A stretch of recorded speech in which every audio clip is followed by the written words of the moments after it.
Hey guys, and welcome back to Let's Play Boutique. My name is Heather.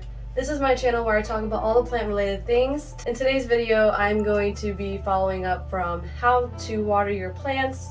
I'm doing like a little segment of underwatering, overwatering, and a little bit of knowledge about root rot, because I have another video that's coming up that's going to be all about root rot, so I don't want to throw out too much. I'm just going to give a little basic rundown on what root rot is and how plants get it. It is the #1 killer of plants because of soggy soil.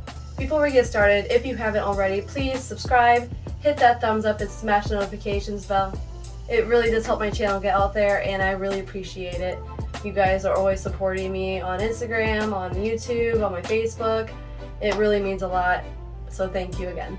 I bet you're wondering what actually causes root rot. Root rotting pathogens thrive in moisture, so soggy soil typically gets the ball rolling. Here's some major contributors to the infection.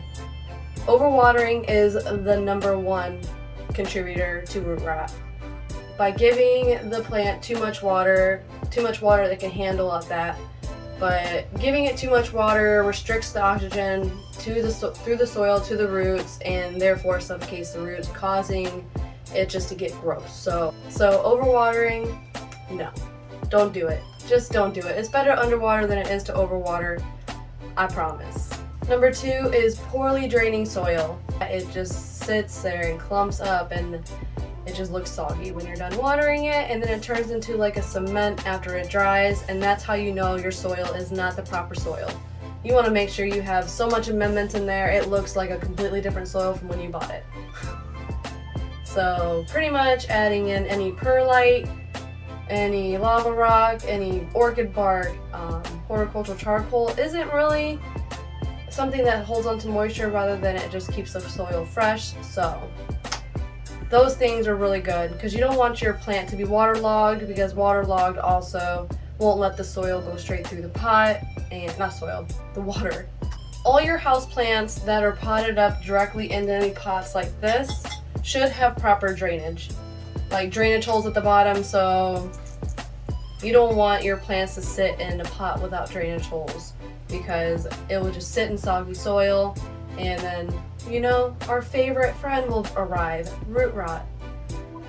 If you guys couldn't tell I was being sarcastic, I hope you can, because I was, because nobody likes root rot, especially this beautiful begonia. Luckily you haven't had it yet, because I've been caring about it. Anyway, you want your pots to have proper drainage, and also putting stones at the bottom of it before you throw soil in it does not work. All it does is accumulate all that water, and it becomes stagnant water, which is not good for your plant.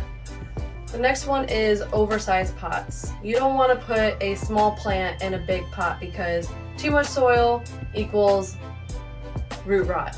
I'm just gonna say that. It's just gonna equal root rot, because there's too much soil, not enough roots.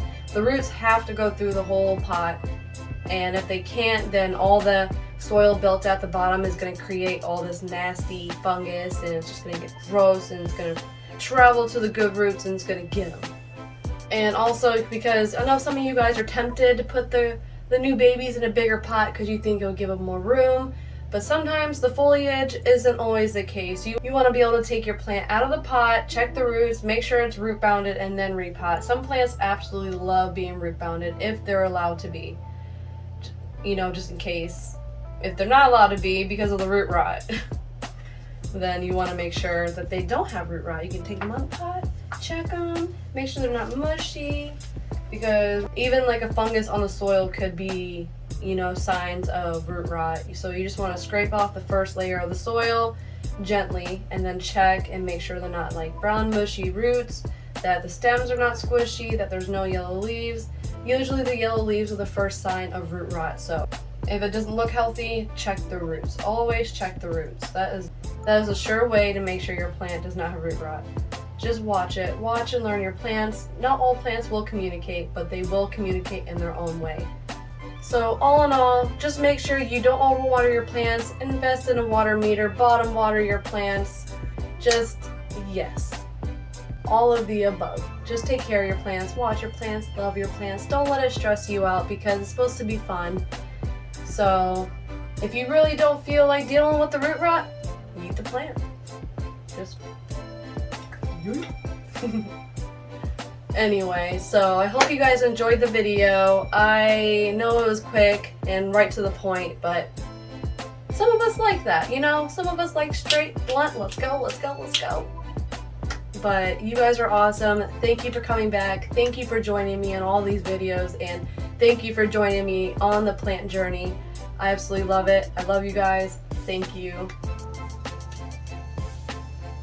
If you haven't already, please subscribe, hit that thumbs up, and smash the notifications bell. On that note, happy planting!